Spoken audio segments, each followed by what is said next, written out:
ज्यादा पुरानी नहीं है जब 2006 में यूक्रेनियन कैपिटल कीव में एक नौजवान शख्स बहुत कंफ्यूज्ड हालत में पाया गया। उसने ओल्ड फैशन के कपड़े पहन रखे थे और उसकी गर्दन पर एक पुराना कैमरा भी लटका हुआ था। लोग समझ रहे थे कि ये कोई पागल है, लेकिन क्या मालूम था उनको कि वो टाइम ट्रेवल की एक दास्तान का हिस्सा बनने जा रहा है। दोस्तों, हमारे यूट्यूब चैनल में आप सबका बहुत बहुत स्वागत है। दोस्तों, वो शख्स अपना नाम सर्गी पोनोमरिन को बता रहा था। पुलिस ने जब उसे आईडी मांगी तब वो एक ऐसी कंट्री में इश्यू कर रखी थी जो अब मौजूद ही नहीं है। जी हाँ, ये आईडी सोवियत यूनियन के दौर की थी। अब ये बात तो आप सब जानते हैं कि यूक्रेन पहले सोवियत यूनियन का हिस्सा हुआ करता था और जिस दिन ये घटना घटी सोवियत यूनियन को टूटे लगभग 20 साल हो चुके थे। ऐसा नहीं है कि यूक्रेन पुलिस ने इससे पहले सोवियत यूनियन की कोई आईडी देखी ही नहीं थी, पर यह शख्स दिखने में बिल्कुल 20-25 साल का लग रहा था और उस आईडी पर उसकी डेट ऑफ बर्थ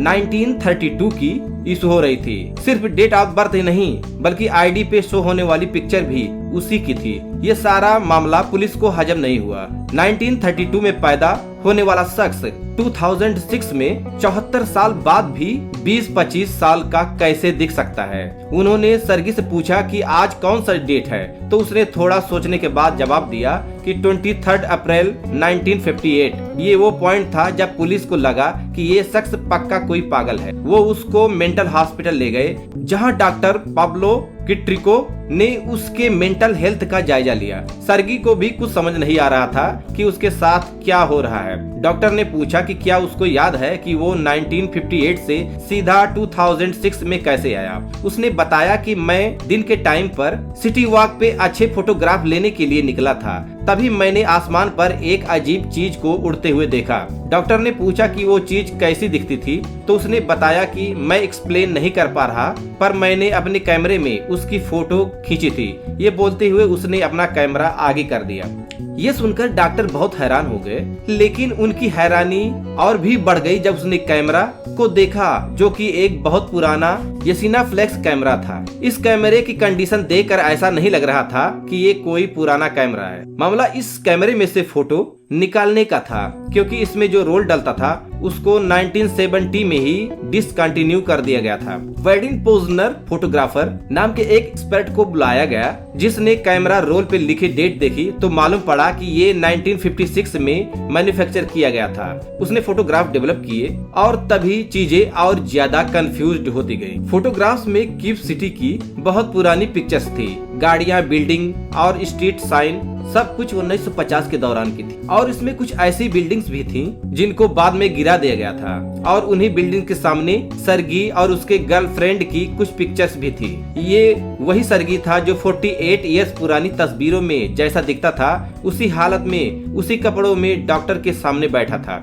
और रोल की सबसे आखिरी फोटो में जैसा कि सर्गी ने बताया था कि एक अनआइडेंटिफाइड फ्लाइंग ऑब्जेक्ट दिख रहा था। ये सारा माजरा देखकर डॉक्टर के लिए यकीन करना काफी मुश्किल था। इस वक्त तक डॉक्टर के पास यकीन करने के सिवाय कोई ऑप्शन नहीं था कि ये शख्स 1958 से 2006 में टाइम ट्रेवल करके आया है। अभी डॉक्टर इसी कसम में थे कि वो शख्स रूम से बाहर निकला और दरवाजा बंद किया और फिर वापस कभी नहीं लौटा। सर्गी पोनमरिन को बिना किसी सबूत के गायब हो चुका था। उसने अगर अपने पीछे कुछ छोड़ा तो वो था एक कैमरा और कुछ फोटोग्राफ्स और अपनी अजीबोगरीब कहानी। ऐसी कहानी जिसको जितना ज्यादा समझने की कोशिश किया जाए वो इतना ही ज्यादा उलझती जा रही थी। जब पुलिस ने केस को इन्वेस्टिगेट किया तो मालूम पड़ा 1960 में वाकई एक सर्गी पोनोमरिन नाम की शख्स कीव से गायब हुआ था। फोटोग्राफ्स में जो लड़की उसके साथ थी उसको भी ट्रैक किया गया, जो अब एक 70 साल की औरत है। उसने पुलिस को बताया कि 1958 में सर्गी वाकई में गायब हुआ था, लेकिन कुछ ही दिनों में वापस भी आ गया था। ये उतने ही टाइम के लिए गायब हुआ था जितने टाइम के लिए ये 2006 में आ गया था। लेकिन उस औरत के मुताबिक 1960s में वो दोबारा गायब हुआ, उसके बाद आज तक वापस नहीं लौटा। पर कहानी में एक ट्विस्ट और भी है। कुछ सालों बाद सर्गी की एक फोटो रिसीव हुई जिसमें नोट लिखा था कि 2050। इस फोटो में सर्गी की एज ज्यादा है और बैकग्राउंड में कीप सिटी नजर आ रही है। फर्क सिर्फ इतना है कि कीप सिटी स्काई स्क्रैपर से भरी हुई है। उसने नोट में ये भी लिखा था कि वो जल्द ही वापस आएगा, लेकिन किसी वजह से ऐसा नहीं हो सका। सर्गी पोनोमारेंको की ये इंटरेस्टिंग स्टोरी एक यूक्रेनियन टीवी शो पे दिखाई दी गई थी और देखते ही देखते ये इंटरनेट पर वायरल हो गया। पर सवाल ये है कि क्या ये स्टोरी वाकई सच है? इस पर आने से पहले हम ये जानते हैं टाइम ट्रेवल क्या वाकई पॉसिबल है कि नहीं।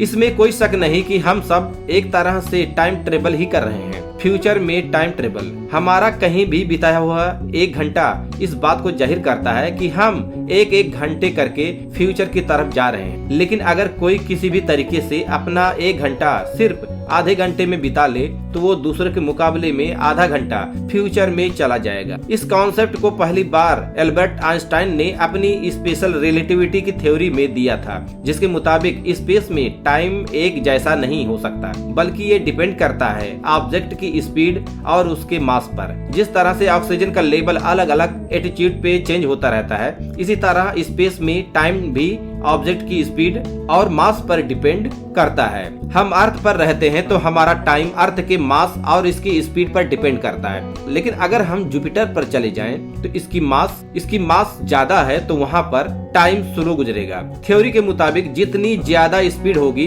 उतनी ही ज्यादा स्लो टाइम गुजरेगा। और अगर हम किसी ऐसे स्पेसशिप में बैठे जो स्पीड ऑफ लाइट की तेजी से यूनिवर्स में 5 साल तक चलती रहे और फिर वापस अर्थ पर आए तो हमारी घड़ी के हिसाब से सिर्फ 5 साल गुजरे होंगे, लेकिन अर्थ पर 36 साल गुजर चुके होंगे। दोनों घड़ियों में जो टाइम का डिफरेंस नोट किया जाएगा उसको टाइम डायलेशन कहा जाता है। आइंस्टाइन की इस थ्योरी को प्रूव करने के लिए 1971 में हैवलकेटिंग एक्सपेरिमेंट भी किया गया था। इसमें टोटल 12 एटॉमिक क्लॉक्स को एक ही टाइम पे सेट किया गया। 4 क्लॉक्स को प्लेन में लोड करके ईस्ट की तरफ भेजा गया, 4 को वेस्ट की तरफ और आखिरी 4 को अर्थ पर ही छोड़ा गया था। जब दोनों जहाज पूरे अर्थ का गोल चक्कर लगाकर वापस आए तो उनकी क्लॉक्स में काफी डिफरेंट देखा गया। जो जहाज ईस्ट की तरफ गए थे उनकी क्लॉक जमीन पर मौजूद क्लॉक के मुकाबले 59 नैनोसेकंड स्लो हो चुकी थी, यानी उनके लिए टाइम स्लो गुजरा था, आहिस्ता गुजरा था।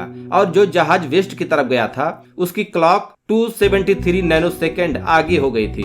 ईस्ट और वेस्ट का डिफरेंस इस वजह से आया क्योंकि हमारा अर्थ एंटी क्लॉकवाइज डायरेक्शन में रोटेट कर रहा है। फ्यूचर टाइम ट्रेवल का दूसरा तरीका है ग्रेविटी। आइंस्टाइन की जनरल रिलेटिविटी के मुताबिक इतनी ज्यादा ग्रेविटी होगी टाइम उतना ही आहिस्ता गुजरेगा। इस थ्योरी को भी एक एक्सपेरिमेंट की मदद से 2010 में प्रूव किया गया था। एक एटॉमिक क्लॉक को शेल्फ में सबसे नीचे रखा गया और दूसरी को 33 सेंटीमीटर ऊपर वाले में रखा गया। जो क्लॉक जमीन से करीब थी उस पर ज्यादा ग्रेविटी थी, इसी वजह से वो ऊपर वाली क्लॉक के हिसाब से स्लो चल रही थी। ये डिफरेंस बहुत ही कम था क्योंकि 33 सेंटीमीटर इतना ज्यादा फासला नहीं है। पर ये बात तय है कि अगर हम किसी ऐसी जगह पर चले जाएं जहां ग्रेविटी बहुत ज्यादा हो, जैसा कि ब्लैक होल में होता है, तो हमारा टाइम अर्थ गुजरने वाले टाइम के हिसाब से बहुत आहिस्ता गुजरेगा। इसी चीज को इंटरस्टेलर मूवी में भी दिखाया गया है, जहां वो लोग एक ऐसे प्लेनेट पर होते हैं जो ब्लैक होल के करीब होता है। वहां गुजारा जाने वाला 1 घंटा अर्थ के 7 सालों के बराबर होता है। स्पीड और ग्रेविटी की वजह से टाइम का चेंज होना इतना कॉमन है कि जीपीएस सैटेलाइट जिनमें दुनिया की सबसे एक्यूरेट क्लॉक्स इंस्टॉल होती हैं, उनको भी अर्थ के टाइम के हिसाब से बार बार मैच करना पड़ता है, क्योंकि ये सैटेलाइट हर वक्त 11,300 किलोमीटर पर आवर की स्पीड से अर्थ को ऑर्बिट कर रही है। इसी वजह से इनकी क्लॉक स्पीड पीछे हो जाती है। अगर इनका टाइम बार बार सेट न किया जाए तो हमारे फोन्स हमें हमारे एग्जैक्ट लोकेशन ही ना बता सके।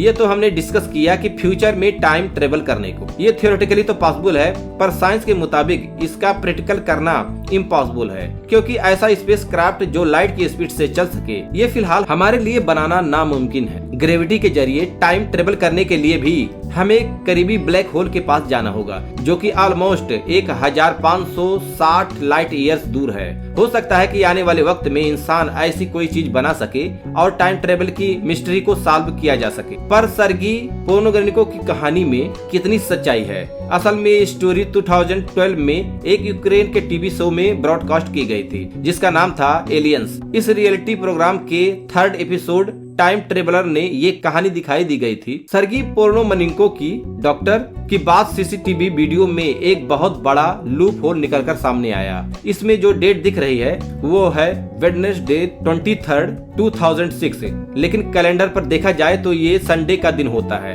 इसका मतलब है कि वीडियो अलग से रिकॉर्ड की गई थी और टाइम स्टैम्प बाद में ऐड किया गया था। इसके अलावा सर्गी पोर्नोमनिको की आईडी पर जो स्टैम्प देखी जा सकती है, एक्सपर्ट का मानना है कि ये स्टैम्प उस दौर की स्टैम्प से डिफरेंस है। और आखिर में कीव सिटी की 2050 की फोटो, जिसमें पीछे बिल्डिंग्स तो बहुत हैं, बहुत सारी दिख रही हैं, लेकिन अगर गौर से देखा जाए तो इसमें काफी बिल्डिंग्स एक जैसी हैं, जिसका मतलब है कि ये इमेज फोटोशॉप किया हुआ है। इस इंसिडेंट से जो भी पुलिस इन्वेस्टिगेशन दिखाई गई, इनका रिकॉर्ड कहीं पर भी मौजूद नहीं है। और अगर डॉक्टर पाब्लो कुट्रिको इतने फेमस डॉक्टर हैं, तो इनका नाम इंटरनेट की किसी भी वेबसाइट पर क्यों नहीं है? बेशक ये स्टोरी बहुत वेल प्लान्ड थी, लेकिन इंटरनेट यूजर्स का मानना है कि ये सिर्फ शो की रेटिंग के लिए बनाई गई थी। टाइम ट्रेवल के टॉपिक में कंफ्यूजन तब पैदा होती है जब हम सोचने लगे कि अगर फ्यूचर में टाइम ट्रेवल किया जा सकता है तो पास्ट में भी किया जा सकता होगा। इस कॉन्सेप्ट को काफी सारी साइंस फिक्शन मूवी में दिखाया गया है, लेकिन साइंटिफिक कम्युनिटी का मानना है कि ऐसा करना पॉसिबल नहीं है, क्योंकि ये जन्म देता है पैराडॉक्स को। मान ले कि आप किसी टाइम मशीन में बैठकर 10 साल पास्ट में चले जाएं और उस टाइम मशीन को ही बनने से रोक दें, तो फिर आप यहाँ तक कैसे पहुँचे? इस सिचुएशन को टाइम ट्रेवल पैराडॉक्स कहा जाता है। 2009 में स्टीफन हॉकिंग ने एक पार्टी अरेंज की जिसमें वो अकेले मौजूद थे। इसकी अजीब बात ये थी कि इस पार्टी की इनविटेशन उन्होंने 1 साल के बाद पब्लिक की और कहा कि अगर कोई टाइम ट्रेवलर है तो 1 साल पास्ट में जाकर वो पार्टी अटेंड कर सकता है। ये उनकी तरफ से समझाने का एक तरीका था कि पास्ट टाइम ट्रेवल करना पॉसिबल नहीं है। उम्मीद है दोस्तों हमारी इस वीडियो में टाइम ट्रेवल की टॉपिक्स को काफी हद तक समझ आ गया होगा। तो दोस्तों अगर जो हमारी वीडियो पसंद आई हो, हमारी वीडियो को लाइक कीजिएगा, शेयर कीजिएगा और हमारे YouTube चैनल को सब्सक्राइब कीजिएगा। इसी के साथ नेक्स्ट वीडियो मिलेंगे। जय हिंद, वंदे मातरम।